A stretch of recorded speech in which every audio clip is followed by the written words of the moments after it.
You think being Steven Seagal's daughter protects you? He sneered, his voice ablaze in the sterile hospital air. A split second later, his hand cracked across her pregnant face. She was 7 months along, vulnerable and alone.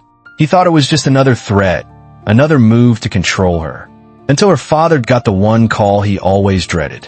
Before I show you exactly how a Hollywood legend dismantled a man's entire life without throwing a single punch, hit that subscribe button and comment where you're watching from. Now let's get into it.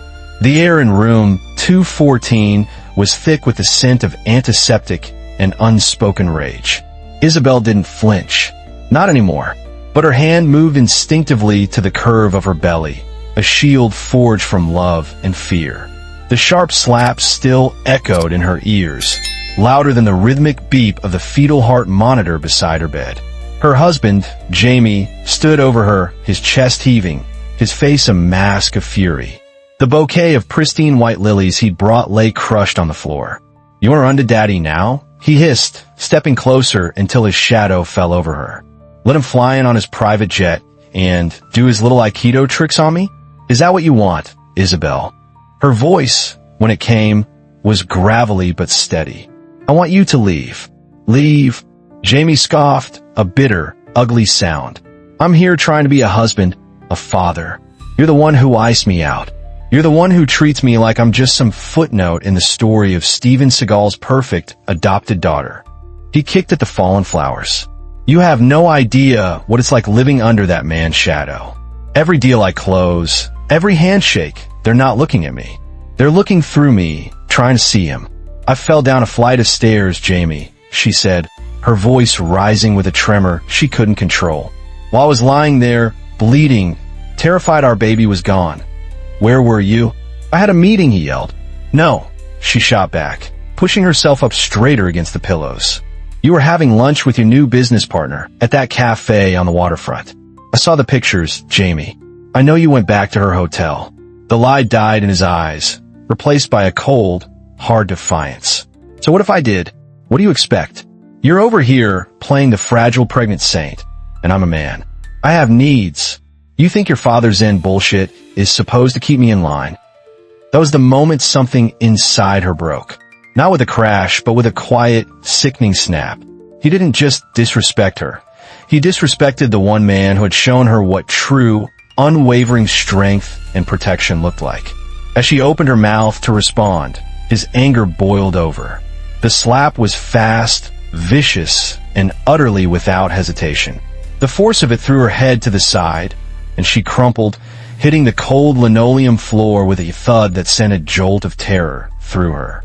The monitor let out a sharp, panicked alarm. For a second, there was only a ringing silence. Jamie stared at his own hand as if it belonged to a stranger. The red faded from his face, replaced by a pale, horrified white. "Izzy," he whispered, dropping to his knees. "Oh God, baby, I'm sorry. I didn't mean. I just lost it. That's not me. You know that's not me." He tried to pull her into his arms, but she was limp, her eyes wide and locked on some distant point on the wall. She was gone. Not physically, but her spirit had retreated to a place he couldn't reach. "Let me get you some water," he mumbled, scrambling to his feet. "I'll be right back." He fled the room, leaving the door ajar. Down the hall, leaning against a wall, stood Miguel. He was a hospital security guard in his late 50s, a man who saw more than he ever spoke of. He'd worked this floor for a decade. He'd seen Isabel come in for checkups, seen the growing tension in her shoulders, heard the muffled arguments that always ended with Jamie's voice being the only one left. For years, she'd asked him not to say anything. "Please, Miguel, don't tell my dad. He'll make it worse. I can handle it." And he had respected her wishes. But this was different. A 7-month pregnant woman slapped to the floor. This wasn't an argument. This was a red line crossed in blood. 2 lives were in that room. He watched Jamie hurry past, avoiding his gaze. Miguel waited a moment longer, his jaw tight. Then, he reached into his worn leather jacket and pulled out an old, beat-up flip phone he kept only for emergencies. He scrolled through the contacts until he found the one name he hadn't called in years. SS Private. He remembered the day Seagal had given it to him, a handshake like granite and eyes that saw right through you. If anything ever feels wrong with my girl, you call me, he'd said. I don't care what time it is. Miguel hit send, held the phone to his ear, and waited for the quiet storm to answer. The call was answered on the second ring. There was no greeting, only a listening silence. Mr. Seagal, it's Miguel. From Valencia Hospital. In a secluded estate nestled deep within the Montana mountains, Steven Seagal sat in his dojo. The room was sparse, smelling of cedarwood and old traditions. He wore a simple black silk GI, a carefully trimmed beard framing a face that had become a monument to stoic intensity. A single cup of Gyokuro tea sat cooling on a low table before him. He listened, his eyes closed, as Miguel's voice, low and steady, recounted the events of the last hour. The argument, the sharp, ugly sound of the slap, the way Isabel had fallen, the alarm from the monitor. Seagal didn't say a word. He just listened to every detail, every pained inflection. When Miguel finished, the silence stretched for a long moment, heavy and absolute. Then, Seagal's voice, a low rumble like distant thunder, came through the phone. Thank you, Miguel. Stay close. I'm on my way. He ended the call and placed the phone on the table. He didn't move. He didn't smash anything. His anger was not a wildfire. It was a glacier, immense, cold, and unstoppable. It moved slowly, but it crushed everything in its path. For a moment, he sat perfectly still, letting the rage settle deep within his bones, turning it from a raw emotion into a focused, razor-sharp weapon. Then he rose. His movements were fluid, deliberate, each one flowing into the next with the economy of a master. Within 15 minutes, he was dressed in dark, functional clothing. Within 30, a black, unmarked helicopter was descending onto a private landing pad on his property. It flew him to a private airfield where a Gulfstream G650 waited, engines already humming. He traveled with no entourage, no press, just a single, trusted pilot and a duffel bag. He arrived in Valencia under an assumed name, slipping through the private aviation terminal like a ghost. A nondescript black sedan was waiting for him on the tarmac. The drive to the hospital was silent. He didn't look at the city lights or the passing traffic. His focus was singular, aimed like a laser at room 214. He didn't knock. He pushed the door open slowly. Isabel was back in the bed, curled on her side, staring at the wall. The thin hospital blanket was pulled up to her chin. She looked small, fragile, like a ship broken against the rocks. She didn't turn until she heard the soft, unmistakable sound of his boots on the tile. Her head lifted, and a choked sob escaped her lips. "Daddy," she whispered, the single word carrying years of pain. He crossed the room in 3 strides. He didn't speak. He knelt beside her bed and gently placed a hand on her bruised cheek, his thumb stroking away a tear. And when she finally broke, the quiet, shoulder-shaking sobs turning into deep, wrenching cries, he pulled her into his arms. He held her, his presence a silent, unshakable fortress, and let her pour out all the grief and fear she had held inside for so long. He just let her cry it all out. After a long while, her sobs subsided into exhausted silence. He gently laid her back against the pillows. He still hadn't said a word about Jamie. This moment was not about him. It was about her. He stepped out into the hallway and pulled out his primary smartphone. He made 2 calls. The first was to a man named Arthur Vance, a feared litigation lawyer in Washington, D.C., who specialized in making powerful men disappear from public life. "Arthur," Seagal said, "I have a name for you. Jamie Velas Ortega." There was a pause. "Consider it done," Vance replied. The second call was to Julian Croft, a private investigator out of Boston who operated so far under the radar, he was practically a myth. "Julian," Seagal said, "Jamie Velas Ortega. Everything. Financials, partnerships, communications, indiscretions. I want a complete map of his life. And I want it by sunrise." "You'll have it," Croft said. Seagal put the phone away. The plan was in motion. It was not a plan of revenge. It was a plan of erasure. He walked back into the room, pulled a chair close to his daughter's bed, and sat down to watch over her. The wait had begun. By the time the sun rose, casting a pale, clinical light into Isabel's hospital room. The foundations of Jamie Velas Ortega's life were already turning to sand. The first tremor hit him at 7 a.m.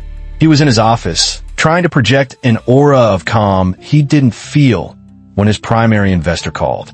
The billion-dollar real estate development deal they'd been working on for 6 months was off. No explanation, just a curt, "We're pulling out, effective immediately." Jamie stared at his phone, a cold dread seeping into his chest. He tried to call back, but the number was blocked. An hour later, an email arrived from his bank in Zurich. His corporate accounts were frozen, pending an internal review for irregular financial activities. Panic began to claw his throat.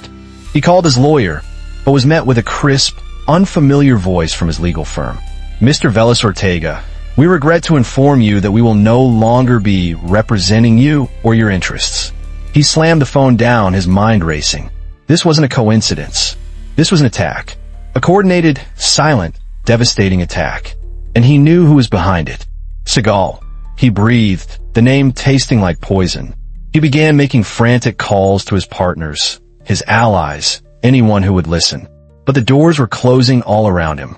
Some calls went straight to voicemail. Others were answered by people who suddenly couldn't remember his name. He was being systematically cut out, isolated, left to bleed out financially.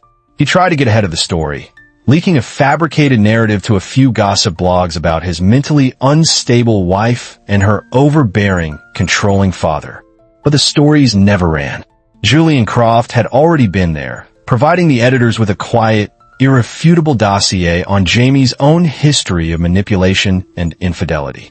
It wasn't a war of information. It was a checkmate. Meanwhile, in the quiet sanctuary of the hospital, a different kind of change was taking place. Isabel was under the care of a gentle, empathetic doctor named Anna Evans. Dr. Evans didn't push or pry. She simply created a space where Isabel felt safe enough to speak. And slowly she did. She talked about how the control had started small. "First, it was my clothes," Isabel said one afternoon, her eyes fixed on the window. He'd say a dress was too much, that it was drawing the wrong kind of attention. "So I stopped wearing it." She paused, taking a breath. "Then it was my friends. He'd find reasons why they were a bad influence. Eventually, it was just easier not to see them. I thought I was keeping the peace. I didn't realize I was dismantling my own life, piece by piece, to make more room for his." Dr. Evans just nodded, her presence a comforting anchor. Seagal was a constant, quiet force. He never left her side for long. He brought her tea, spoke in low tones with the doctors, and read books in the corner chair, a silent guardian. He never once asked her what she wanted to do about Jamie. He understood a fundamental truth. You cannot give someone their power back. You can only create the conditions for them to take it for themselves. He was clearing the path, removing the obstacles, and waiting for her to be ready to walk it.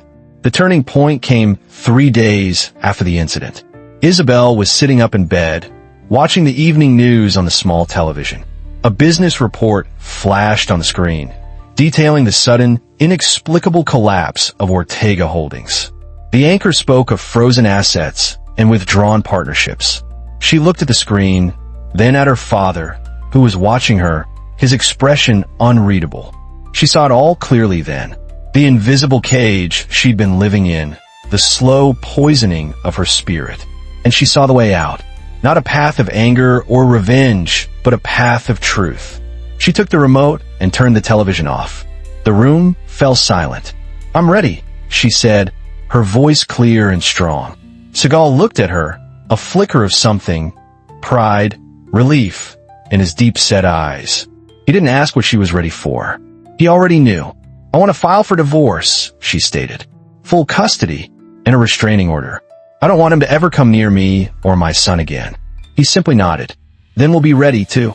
It was the moment Isabel stopped being a victim and started becoming a survivor. The cage door was open. All she had to do was step through it. The courthouse was a cold, imposing building of marble and dark wood. There was no media circus outside. Seagal's influence had ensured absolute privacy. This was not a public spectacle. It was a quiet, final closing of a door. Isabel walked in with her head held high, dressed in a simple navy blue dress. She looked not like a woman broken, but like a soldier who had survived a war. Seagal walked a few paces behind her, a silent, immovable mountain of support. Jamie was already there, looking haggard. His expensive suit was wrinkled, his face pale with a sheen of sweat. He tried to catch Isabel's eye, to offer a pathetic, pleading look, but she stared straight ahead, her focus on the judge's bench. The hearing was brief and brutal. Isabel's lawyer, Arthur Vance, laid out the case with surgical precision. He presented medical reports, financial records showing Jamie's diversions of marital assets, and sworn affidavits from former employees detailing his controlling behavior.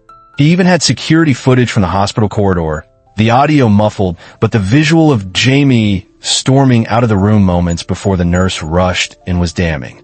When it was Isabel's turn, she spoke with a calm that unnerved the entire room. She didn't cry. She didn't raise her voice. She simply told her truth.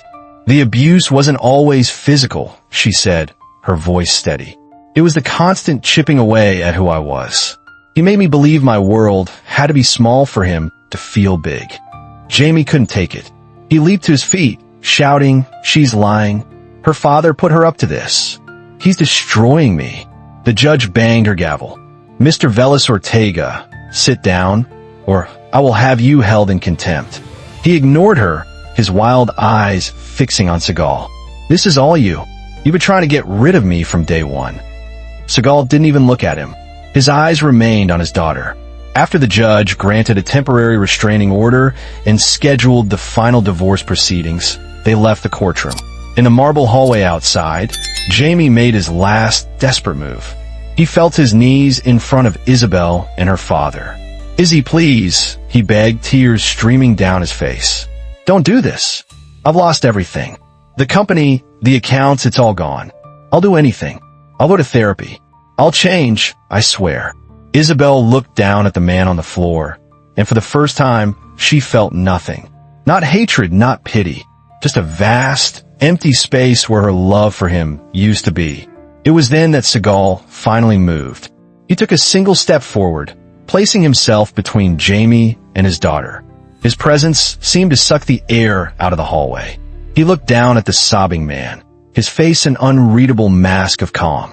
But beneath the surface, a lifetime of protective instinct was reaching its boiling point.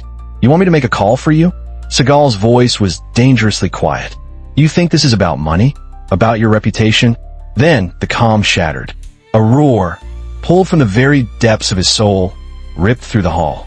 "She was 7 months pregnant. You son of a bitch." The walls seemed to tremble. Lawyers and clerks froze in their tracks. This wasn't the voice of a movie star. It was the primal rage of a father. "She was carrying my grandchild," he seethed, stepping closer, his voice dropping to a terrifying, shaking whisper. "My blood. And you put your hand on her. You don't get to beg for forgiveness. You don't get a second chance. You get what you deserve. Nothing." He leaned in, so close Jamie could feel the heat of his fury. "I gave you my daughter," he said, his voice breaking with raw pain. "And you gave her bruises." With that, he straightened up, turned his back on the broken man on the floor, and gently guided Isabel toward the exit. Jamie didn't move. He just knelt there, a hollowed-out ruin of a man, finally understanding the true cost of his actions. The flight home to Montana was silent. As the plane descended over the rugged mountains, Isabel rested her hand on her stomach. The baby kicked a small, reassuring flutter. She was finally going home.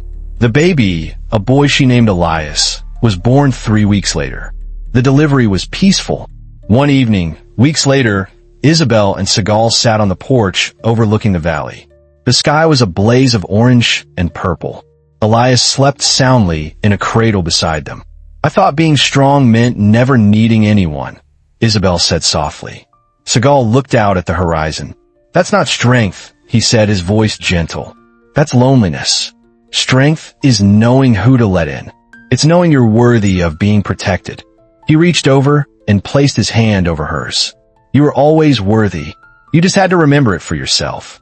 In the quiet of the Montana twilight, a father and daughter sat together, 2 survivors finding their way back to peace, one sunset at a time. This story is a powerful reminder that the deepest wounds often come not from strangers, but from those we trust the most.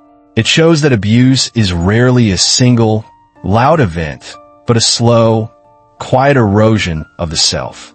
But more importantly, it proves that reclaiming your life is possible, and that true strength isn't about never falling, but about having the courage to finally stand up and say, no more.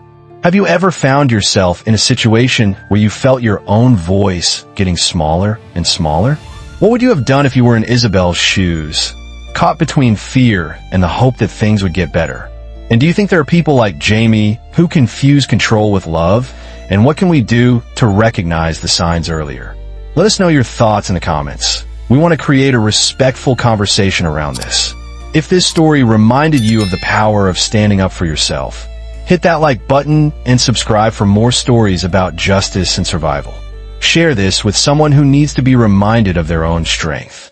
We read every single comment, and your stories matter to us. So please share your thoughts. We are a community that supports each other. More stories about incredible inner strength and fighting back against the odds are waiting for you on the screen right now. Watch those next, and we'll see you in the next video with another story that needs to be told. Stay strong, and we'll see you tomorrow.